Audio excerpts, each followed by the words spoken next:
சிவாலயத்தை தேடி தான் வந்துருக்கோம். வெட்ட வெளியில் சிவலிங்கம் இருக்குன்னு சொன்னாங்க. அதை பார்க்கறதுக்காக தான் வந்துக்கிறோம். நம்ம மோடி ஒரு அண்ணா இருக்கார் போகிறாரில்ல, அவர் தான் சொன்னார். அவர் வண்டி இது நம்ம வண்டி, நம்ம போகிறோம் அதை பார்க்குறதுக்காக.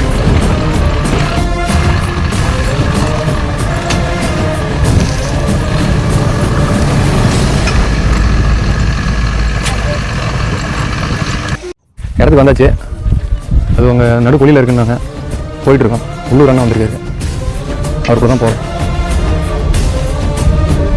ஆனால் இது முதல்ல எவ்வளோ இடம்ண்ணா இது? அவர் ஒரே ஆளுங்களா? ஆ, எங்கே இருக்குது? வாழ்க்கை வர முடியும்.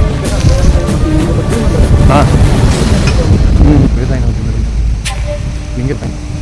இதுக்கப்புறம் பார்த்தீங்கன்னா வாரம் ஞாயிற்றுக்கிழமை இந்த மாதிரி வெட்ட வெளியில் இருக்க சிவலிங்கங்களை தேடி ஒரு பயணம். ஏன்னா நம்மளால் முடிஞ்சது தெரியப்படுத்தும். மக்களாக இங்கே தான் அதுக்கு ஏதாவது